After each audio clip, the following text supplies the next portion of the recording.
आप लोग nmap की कोई भी कमांड यूज कर लीजिए, उसमें आप ये ऑप्शन ऐड कर सकते हैं। ऑप्शन कैसे लिखे जाएंगे स्पीड कंट्रोल वाले?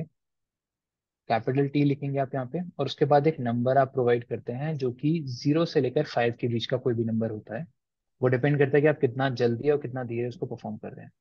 अगर आप T0 लिखते हैं तो T0 का मतलब क्या है? स्लोएस्ट स्कैन होता है nmap nmap की तरफ से, स्लोएस्ट, बहुत धीरे धीरे पैकेट सेंड करता है। अगर उससे तेज करना चाहते हैं तो आप क्या लिख देंगे यहाँ पे? T1। उससे भी तेज करना चाहते हैं तो आप लिख सकते हैं T2। T3 क्या होता है? नॉर्मल। T3 नॉर्मली हम नहीं लिखते हैं, क्योंकि जितने भी अभी तक आपने कमांड्स लिखी हैं वो किस स्पीड से कर रहे हैं? नॉर्मल स्पीड से। वो नॉर्मल स्पीड क्या कहलाती है? T3। ठीक है। तो अगर आप नॉर्मल से धीरे करना चाहते हैं तो आप T2 लिखिए, और धीरे करना चाहते हैं तो T1 लिखिए, और सबसे धीरे करना चाहते हैं तो T0। अगर आप नॉर्मल से तेज करना चाहते हैं तो आप लिखेंगे T4। अदरवाइज आप मेंशन करेंगे सबसे फास्टेस्ट जो होता है वो T5 होता है।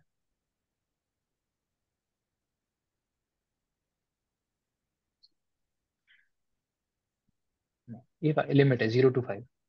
0 स्लोएस्ट, 5 फास्टेस्ट, और बीच में T3 आएगा, वो नॉर्मल स्कैन है। हर जगह काम आएंगे, कोई प्रॉब्लम नहीं। बट होता क्या है कि जब आप इसको बोलेंगे कि स्कैन करना है तेजी से, तो वो क्या करेगा कि रिस्पॉन्स टाइम कम कर देगा, कम टाइम तक वेट करेगा पैकेट्स का। जो उसका डिटेल वैल्यू है वो और कम कर देगा, ताकि वो जल्दी से आपको रिस्पॉन्स प्रोवाइड कर सके।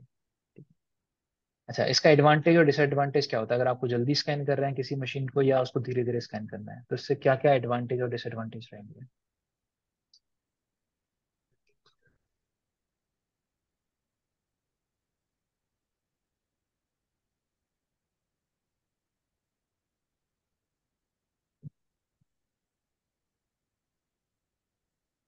ठीक है, मतलब आप जब जल्दी कर रहे होंगे स्कैन को तो टाइम ऑब्वियसली कम लगेगा, ये एडवांटेज है।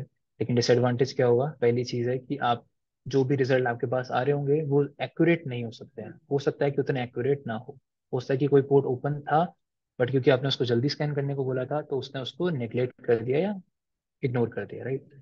दूसरी चीज, डिटेक्शन के चांसेस ज्यादा हो जाते हैं जब आप जल्दी जल्दी पैकेट भेजते हैं। तो जो आईडीएस या आईपीएस होते हैं, इंट्रूजन डिटेक्शन सिस्टम्स या प्रिवेंशन सिस्टम्स जो होते हैं, वो आपके स्पीड ऑफ पैकेट को रोक देते हैं, उसको मतलब कैप्चर करने के बाद उसको एनालाइज करके उनको रोक देते हैं, आपके पैकेट्स को ब्लॉक कर देते हैं, क्योंकि आप बहुत जल्दी जल्दी स्कैन परफॉर्म कर रहे होते हैं। लेकिन अगर वहीं पे आप धीरे स्कैन परफॉर्म करते हैं तो आपके डिटेक्शन के चांसेस कम हो जाते हैं, एक्यूरेट रिजल्ट्स आपको मिलते हैं, बट जो रिजल्ट्स हैं वो बहुत धीरे धीरे आपके पास आते हैं, तो उससे टाइम बहुत ज्यादा आपको लगता है। क्या डिटेक्ट? वहां पे अगर वहां पे कोई डिफेंसिव डिवाइस लगी हुई है तो वो उन पैकेट्स को एनालाइज करती है। आपके नेटवर्क के बाहर जो सबसे पहला पॉइंट ऑफ कांटेक्ट होता है वो फायरवॉल या आईडीएस हो सकते हैं, क्योंकि सबसे पहले नेटवर्क के ऑर्गेनाइजेशन के अंदर कोई भी रिक्वेस्ट जाएगी तो वो फायरवॉल से होते हुए जाएगी। फायरवॉल में अगर आपने रूल लगा रखा है कि इस तरीके का पैकेट, अगर इतने सारे पैकेट्स पर सेकंड अगर आ रहे हैं, तो फायरवॉल क्या करेगा? उसको तुरंत डिटेक्ट करके एनालाइज करके उन तरीके के उन पैकेट्स को जिसमें इतना सारे आपने रिक्वेस्ट भेजी है, उस पर्टिकुलर आईपी से आने वाली सारी रिक्वेस्ट को ब्लॉक कर देगा। हाँ, तो उनको नहीं पता चलेगा, क्योंकि उनके पास ऐसा कुछ लगा ही नहीं रखा उन लोगों ने। अगर फायरवॉल आईडीएस आईपीएस होगा तो वो डिटेक्ट करके अलर्ट जनरेट करेगा, ब्लॉक करेगा। अदरवाइज कुछ भी नहीं होगा। बाद में बाद में देखो, उनको लॉग्स के थ्रू पता चल सकता है कि किसने किस पोर्ट को, मतलब जो आपके जो ओपन पोर्ट्स होंगे उनके लॉग्स कलेक्ट होते हैं, जैसे HTTP के लॉग, SSH के, FTP के, हर किसी के लॉग आपके सर्वर पे स्टोर होते हैं। हिस्ट्री नहीं, लॉग्स। लॉग्स मतलब इवेंट्स होते हैं जो आपके मशीन के साथ या आपके पोर्ट के साथ जिस जिसने एक्शन, मतलब जिस जिसने कनेक्शन स्टैब्लिश किया है, उनकी पोर्ट और आईपी वगैरह नोट हो सकती है आपके मशीन के अंदर ही, सर्वर के अंदर ही। तो जब कोई इन फ्यूचर चेक करेगा तो उनको दिखेगा कि हाँ, इस मशीन ने इतने सारे कनेक्शन स्टैब्लिश करे थे इस पोर्ट के साथ, बट वो एक पोर्ट के बारे में इंफॉर्मेशन देगा और किसी पोर्ट के बारे में इंफॉर्मेशन नहीं देगा। बिल्कुल, आप आईपी की जगह डोमेन नेम दे सकते हैं। जो आपके पास, जैसे आपको गूगल को स्कैन करना था, आपने google.com लिख दिया, गूगल की आईपी देने की जगह आप google.com लिख दीजिए। या फिर इंटरनल आईपी जो नेटवर्क में होते हैं उनके भी डोमेन नेम होते हैं, तो आप उनका आईपी या डोमेन नेम आप प्रोवाइड कर सकते हैं ताकि उसके ऊपर अटैक। लोग अपने प्राइवेट नेटवर्क से करेंगे। कल को उसे पता चला कि इस आईपी से हमारे पे ऐसा अटैक हुआ था, तो ये तो बोला मैंने आपको भी। ये तो जब भी आप, मैं आपको बता रहा था कि आप किसी पब्लिक आईपी पे स्कैन करेंगे तो आपका जो पब्लिक आईपी है जिसके थ्रू आपके पैकेट्स इंटरनेट पे जा रहे हैं, उस पब्लिक आईपी के अगेंस्ट एक्शन लिया जाएगा। वो पब्लिक आईपी जिसके नाम पे होगी, जिस आईएसपी की होगी, जिसके नाम पे उसने रजिस्टर करा रखी होगी उसको, या जिसको प्रोवाइड कर रखी होगी उसने उस टाइम पे, तो वो उसके ऊपर एक्शन ले लेगी। आपका जो आईएसपी है, मतलब कंपनी उसको बोलेगी कि आईएसपी को, आईएसपी फिर आगे एनालाइज करेगा कि आईपी में किस रीजन में किस पर्टिकुलर ऑफिस को या होम नेटवर्क को दे रखी है, तो वो उसके ऊपर एक्शन लिया जाएगा। वो डिपेंड करता है कि आपने कितना बड़ा अटैक परफॉर्म किया है। अगर छोटा मोटा कोई चीज़ है तो उतना एक्शन नहीं लेता कोई, लेकिन हाँ अगर कोई बहुत बड़ा आपने अटैक परफॉर्म किया है तो उसके ऊपर एक्शन लिया जाता है।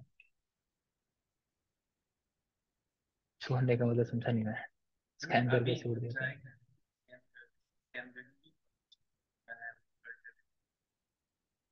हाँ, देखो स्कैन करके छोड़ने का मतलब समझा नहीं मैं थोड़ा सा। मतलब आपने स्कैन किया, ठीक है, स्कैन करने के लिए तो मना कर रहा हूँ। तो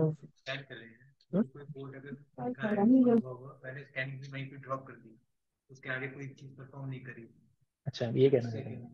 तो देखो, स्कैन करना ही क्राइम है। अगर कंपनी चाहे, बहुत सेंसिटिव कंपनी है, सिक्योरिटी फोकस्ड है, वो तुरंत एक्शन ले लेगी क्योंकि आपने उनके ऊपर स्कैनिंग परफॉर्म करी है। लेकिन मैंने ये नहीं बोला कि आप एक बार स्कैन मत करो। एक बार करके अगर छोड़ना चाहते हो छोड़ दो, ये नहीं कि आप कंटिन्यूसली सारी कमांड्स आपने उस कंपनी पे ही ट्राई कर दी। ठीक है, देखो कंपनी में इतना टाइम नहीं होता कि वो इन चीज़ों पे एक्शन ले, अगर सही पॉइंट बताऊं। लेकिन as an ethical hacker, as a penetration tester, आपको बिना परमिशन के काम नहीं करना चाहिए। ये एथिक्स होते हैं। बट नॉर्मली अगर आप करोगे भी किसी कंपनी को, एक कमांड से, कोई आपने एक कमांड लिया, आपने एग्रेसिव को छोड़ के तो एक कमांड आपने लिया, आपने स्कैन कर दिया, तो उसको आपको आउटपुट मिल जाएगा और उनको भी डिटेक्ट, डेफिनेटली उनको पता चलेगा कि किसी ने करा था। अब वो एक्शन लेना चाहते हैं नहीं लेना चाहते हैं वो उनके ऊपर है, लेकिन उनको पता जरूर चलेगा, उनसे छुपे नहीं रहेगी ये चीज।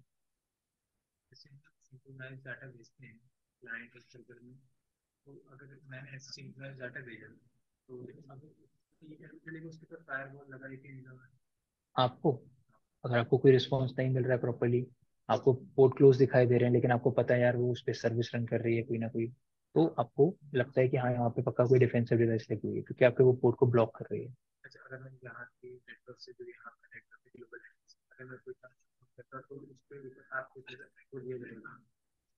बिल्कुल इसी इसी कंपनी के ऊपर एक्शन लिया जाएगा क्योंकि आप उनके पब्लिक नेटवर्क से अटैक परफॉर्म कर रहे हैं। फिर ये कंपनी आगे इन्वेस्टिगेट करेगी कि वो कौन सा स्टूडेंट था या कौन था जिसने वो परफॉर्म किया है।